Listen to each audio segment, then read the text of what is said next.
Shalom, selamat siang teman-temanku, saudara-saudaraku yang saat ini menyempatkan waktu untuk sebentar kita beribadah kepada Tuhan. Mari saat ini kita mau mencari wajah Tuhan, kita mau meninggikan namanya, kita mau memuliakan nama Yesus. Biarlah hanya Tuhan yang layak dipuji dan disembah. Engkau Allah yang kudus, mari kita tinggikan namanya, kita mau sembah Tuhan.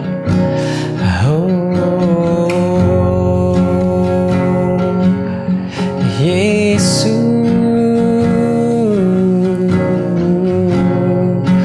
kami memuji-Mu Tuhan saat ini. Engkau yang layak dipuji dan disembah.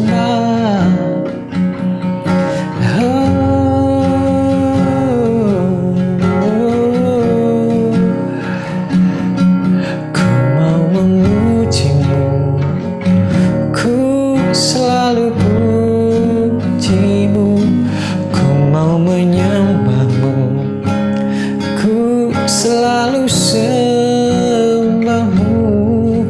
Kau yang layak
bagimu Yesus. Biarlah kami mau tetap memuji dan memuliakan nama-Mu di setiap kehidupan kami. Hidup kami Tuhan, biarlah untuk-Mu Yesus. Dan biarlah Engkau jadikan kami bejana-Mu yang indah. Dan terima kasih Bapa, terima kasih Yesus. Saat ini Tuhan, biarlah firman-Mu yang akan disampaikan oleh hamba-Mu ini Tuhan, menjadi kekuatan, menjadi pengharapan bagi setiap orang yang mendengarkannya. Dan biarlah hamba berkata-kata dengan kalimat yang jelas dan mudah dimengerti. Roh Kudus-Mu yang membimbing kami Bapa di setiap waktu dan saat ini. Terima kasih Yesus. Kami bersyukur buat semuanya. Hanya di dalam nama Yesus kami berdoa dan mengucap syukur. Amin. Selamat siang semuanya, shalom saudaraku, bagaimana kabarnya hari ini, setengah hari ini? Kita bersyukur bahwa kita masih diberi kesempatan Tuhan pada hari ini untuk menikmati segala berkat, untuk menikmati sukacita, kedamaian yang mungkin saat ini ada banyak teman-teman kita yang mengalami ketakutan, mengalami mungkin tidak nyaman di dalam hidupnya. Dan apalagi teman-teman mungkin saat ini sudah pasti mendengar bahwa saat ini terjadi perang di luar sana, yaitu Rusia dan Ukraina. Dan bagaimana orang-orang di sana pasti mengalami ketakutan, pasti mengalami ketidakdamaian sejahtera di dalam hidupnya. Tapi biarlah saat ini kita mau berdoa, biarlah Tuhan berencana untuk semua kejadian di dalam dunia ini. Dan kita patut tahu bahwa kenapa sih segala ketakutan, mungkin saat ini ada peperangan, mungkin ada kejahatan, dan terus ketidakadilan. Mengapa Tuhan izinkan? Dan mengapa Tuhan membiarkan begitu saja? Apakah Tuhan tutup mata akan semuanya itu? Apakah Tuhan tidak mengetahui semuanya itu? Dan mari saat ini, dengan keadaan semuanya itu, marilah saat ini kita mencari Tuhan. Bagaimana sih mencari Tuhan? Kita tahu bahwa mungkin kita juga belajar bahwa Tuhan itu ada di mana sih? Tuhan ada di surga, atau Tuhan ada di dalam diri kita. Betulkah seperti itu? Dan mari kita mau belajar bahwa betapa pentingnya kita mencari Tuhan. Betapa pentingnya kita mengandalkan Tuhan di setiap kehidupan kita. Setiap kejadian apapun yang Tuhan telah rencanakan di dalam saudara-saudara, kita percaya bahwa itu rancangan Tuhan di dalam kehidupan kita. Dan seperti yang sudah saya katakan tadi, bahwa kenapa sih harus ada kebencian, harus ada pertengkaran, kenapa harus ada perang, dan kenapa juga Tuhan membiarkan orang yang melakukan kejahatan, orang yang melakukan ketidakadilan, orang yang tidak setia kepada Tuhan. Kenapa Tuhan memberikan kesempatan buat mereka hidup? Bukankah sebetulnya jika kita melihat semuanya itu sebagai manusia itu seharusnya Tuhan udahlah lenyapkan saja. Sebagai manusia kita tidak suka dengan orang seperti itu, orang yang suka perang, orang yang suka kejahatan, orang yang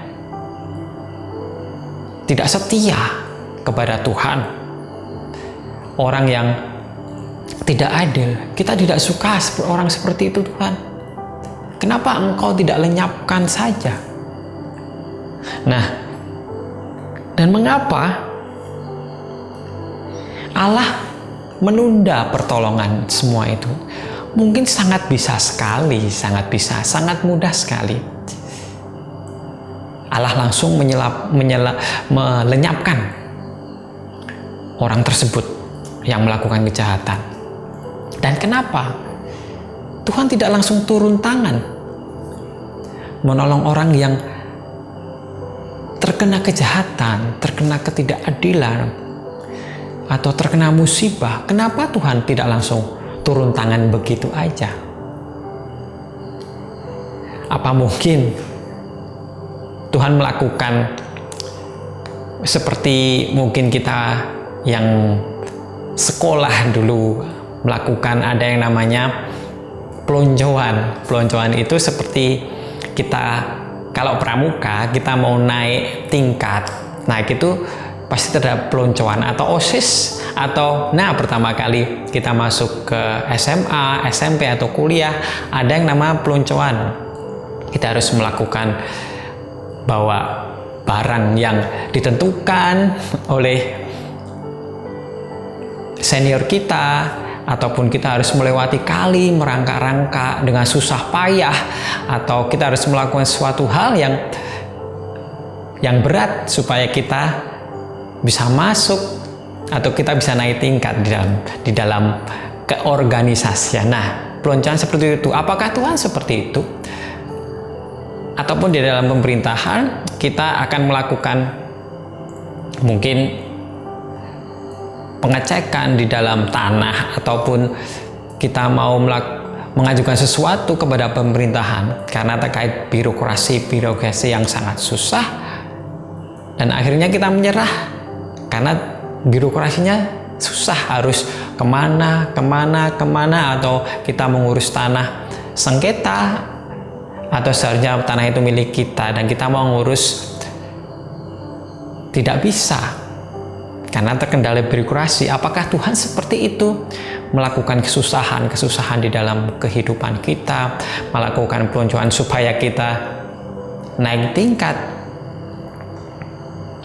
Mari kita mau baca sebelumnya itu di dalam Ibrani 11 ayat yang ke-6.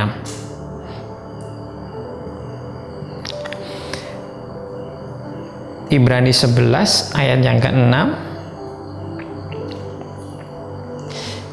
Tetapi tanpa iman tidak mungkin orang berkenan kepada Allah, sebab barang siapa berpaling kepada Allah, ia harus percaya bahwa Allah ada, dan bahwa Allah memberi upah kepada orang yang sungguh-sungguh mencari Dia. Di sini mungkin kita semakin lama terdapat cobaan, semakin lama terganjal sesuatu masalah, semakin lama kita tidak percaya adanya Allah. Seperti orang ateis, dia tidak percaya adanya Allah. Ada salah satu tokoh ateis di zaman abad pertengahan, dia berkata bahwa aku percaya kepada Allah jika saat ini, detik ini, aku memegang jam, dan pada jam yang ditentukan dia, aku mati. Dan hal itu dikatakan pada waktu itu di kota-kota yang ia kelilingi di Amerika Serikat. Dan banyak loh orang yang percaya kepada dia. Dia melakukan itu terus-menerus di setiap perkataannya, di setiap kota ke kota. Kalau Allah benar-benar ada, di jam segini, panggil aku mati. Biarkan aku mati.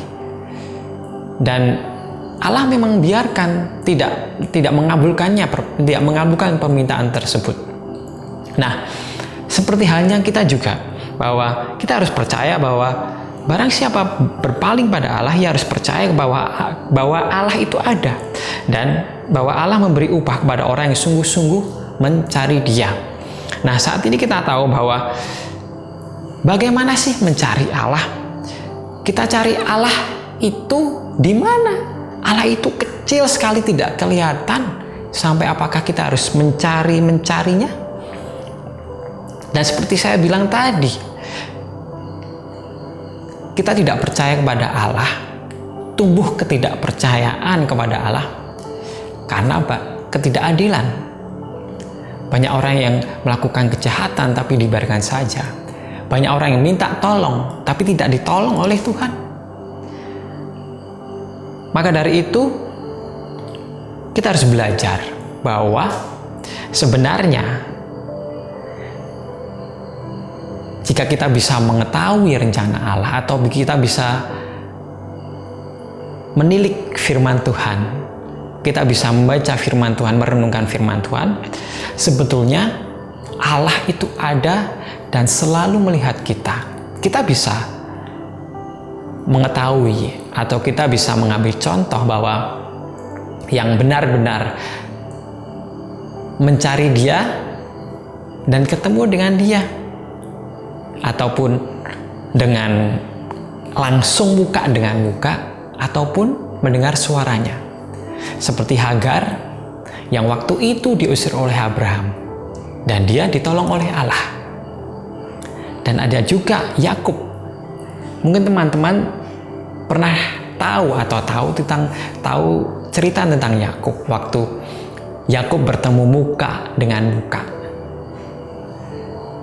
dengan Allah, dan waktu itu dia bergulat dengan Allah dan akhirnya dia kalah. Kakinya dipelencokkan oleh Allah dan akhirnya dia kesakitan, dan tempat itu dinamai Peniel. Jika kita bertemu dengan Allah, apakah kita siap? Allah itu maha besar, maha kuasa. Coba kalau teman-teman bertemu Allah tiap hari, teman-teman sudah meminta, Tuhan, aku ingin bertemu dengan Engkau, aku mencari Engkau Tuhan. Oke, ayo kita ketemu pagi, siang, sore, malam. Tapi apakah kita siap bertemu dengan Tuhan? Dengan kuasanya yang sungguh besar. Paulus bertemu dengan Allah, dia buta. Siapa lagi? Musa bertemu dengan Allah, dia tidak kuat akan sinar wajahnya. Apakah teman-teman siap bertemu dengan Tuhan? Atau kita punya motivasi yang berbeda saat kita mau bertemu dengan Tuhan? Mungkin ada yang benar-benar bertemu dengan Tuhan karena cinta kepada Tuhan, karena benar-benar merasakan kebaikan dari Tuhan, merasakan keadilan dari Tuhan, merasakan kebenaran dari Tuhan, dengan tulus ingin mencari wajah Tuhan. Atau kita mempunyai motivasi yang berbeda, ingin mencari Tuhan supaya musuh-musuh kita dimusnahkan oleh Tuhan. Nah, gimana status relasimu dengan Tuhan saat ini? Bagaimana hubunganmu dengan Tuhan saat ini? Jika saudara-saudara benar-benar ingin bertemu dengan Tuhan atau mencari wajah Tuhan. Nah, di dalam Roma 1 ayat 18 sampai 21 dikatakan bahwa sebab murka Allah nyata dari sorga atas segala kefasikan dan kelaliman manusia yang menindas kebenaran.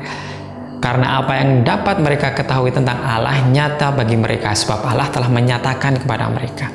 Sebab apa yang tidak nampak daripadanya, yaitu kekuatannya yang kekal dan keilahiannya, dapat nampak pada pikiran dari karenanya sejak dunia diciptakan.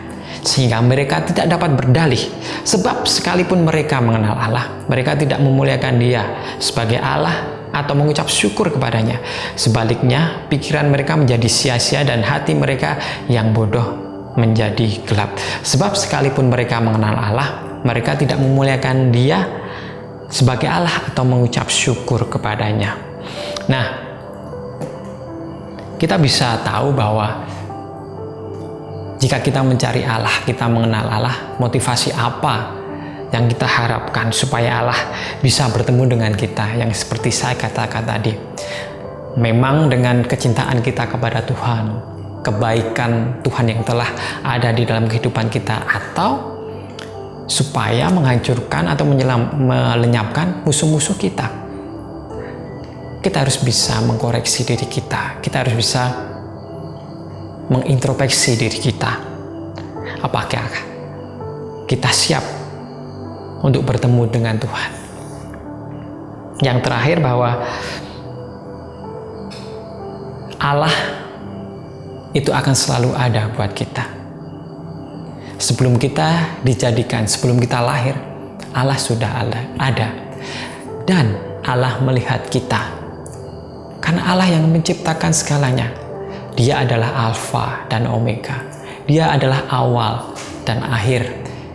Dia Allah yang menciptakan terang saat bumi gelap dan akhirnya menjadikan semuanya yang ada di bumi ini. Dia melihat segala sesuatu yang terjadi di bumi ini. Dia bukan Allah yang bersembunyi. Bukan karena Allah tidak menolong saudara. Bukan karena Allah tidak melenyapkan orang yang tidak setia, yang melakukan kejahatan. Allah tidak seperti itu. Tetapi Allah menunggu waktu yang tepat untuk bertemu dengan kita.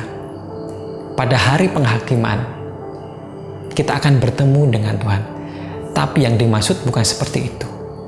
Yang dimaksud sekarang adalah bagaimana kehidupan kita supaya kita layak mencari Tuhan, supaya kita siap untuk bertemu dengan Tuhan. Itu adalah kesiapan diri kita, bukan karena Allah bersembunyi, tetapi adalah kesiapan kita untuk bertemu dengan Tuhan. Ibrani 4 ayat 12-13.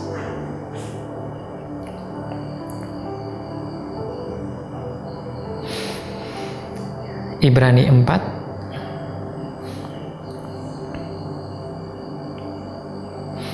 ayat 12-13. Sebab firman Allah hidup dan kuat dan lebih tajam dari pedang bermata dua manapun.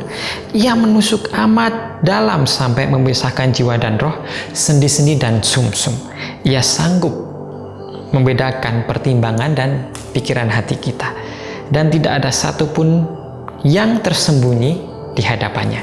Sebab segala sesuatu telanjang dan terbuka di depan mata Dia, yang kepadanya kita harus memberikan pertanggungan jawab. Tidak ada yang tersembunyi di hadapan Tuhan. Semuanya telanjang di hadapan Tuhan. Nah, mari saat ini kita mau mempersiapkan diri kita untuk bertemu dengan Tuhan, untuk mencari wajah Tuhan. Saat kita meminta Tuhan, biarlah aku tetap terus mencari wajah-Mu.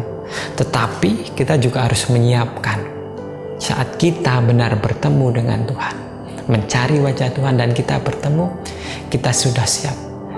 Dan kita sudah siap mempertanggungjawabkan kehidupan kita di dunia ini. Terima kasih Bapa, firman-Mu saat ini biarlah mencelikkan hati kami. Membuat kami Tuhan lebih lagi tahu bahwa kami harus mempersiapkan diri kami.